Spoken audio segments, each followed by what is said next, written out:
to high-quality electronic manufacturing services. and individual customer service while encouraging employee creativity, motivation, and teamwork in a continuously improving environment. To receive national recognition as the most innovative, dedicated, and productive marketing. On communications from India, communicate your long-term business. Individualize customer teamwork and team spirit in the company. The key part of every cell phone is its electronics. The electronics control everything from the way the phone displays information, places calls, sends location information, and more.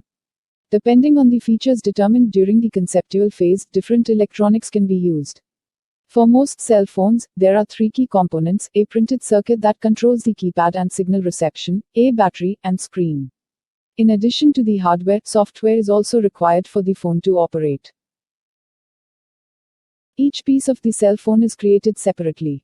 First, the casing for the phone is made. Most cell phones use a simple plastic that is created using a process known as injection molding.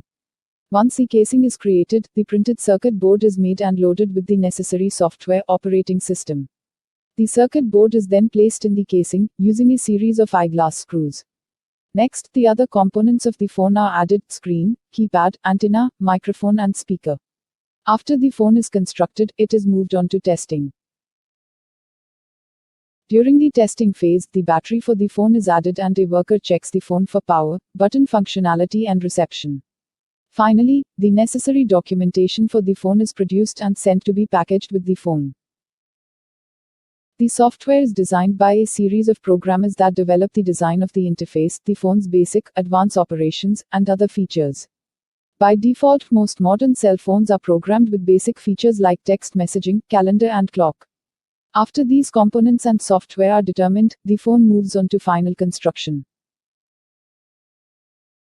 The software team steps in now to breathe life into the handset. It is basically pre-decided on the operating system that is to be loaded into the phone. It is at most necessary that the hardware, that is the part played by the electronics team, is compatible for the smooth functioning of the operating system. It is checked here by many experts in their own manner for the system to be working according to the expectation.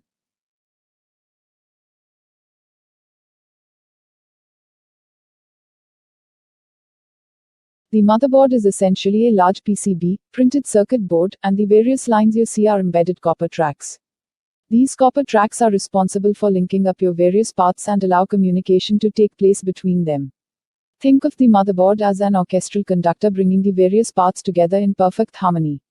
On a motherboard, you can expect to see standard components like capacitors, resistors, and VRMs, which manage the electrical current. Layers of fiberglass for insulation. Copper to form conductive pathways. If you're wondering why motherboards are made in layers, the answer is quite simple: to save space. Stacking 4-8 layers of copper embedded fiberglass PCB makes motherboards significantly smaller. This also increases the speed of processing data since electrons have less distance to travel.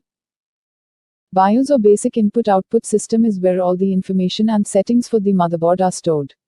It can be accessed, updated, and modified via the BIOS mode. The CMOS complementary metal oxide semiconductor battery is what's responsible for keeping all the information intact when the entire system is shut down. The CMOS battery can be removed to reset the BIOS after a failed update or if you overclock your RAM beyond its capabilities. The internal storage device connectors are where you will connect your storage devices, such as mechanical hard drives and solid-state drives.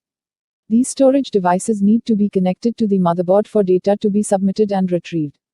The ATX Advanced Technology Extended Connector, found in more recent motherboards, has 20 or 24-pin female connectors.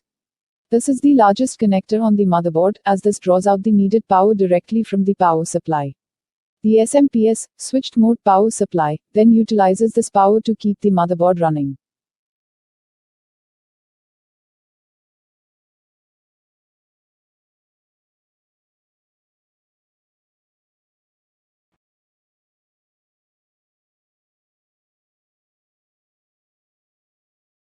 Frames of a big LED screen are designed from scratch to adapt to the features and sizes requested by the customer perfectly.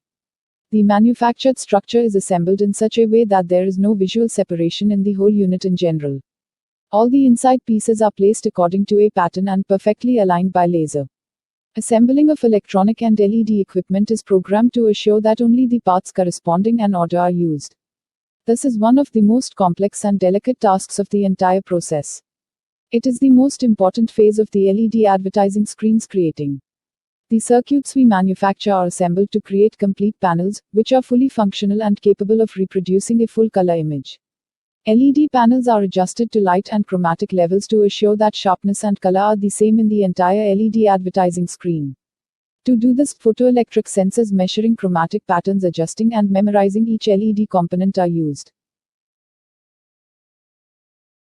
Structural frames and parts are assembled to form complete units capable of reproducing videos. The screen as a whole is activated and exhaustive testing is carried out. Once all the tests prove smooth functioning, the screen undergoes image management and control phase. During the image control phase, several test videos are reproduced. Thus, chromaticism and its quality level are analyzed. At the end, everything is tuned to adjust the whole unit. The LED screen is carefully packed into a high resistance package to ensure product protection during transportation.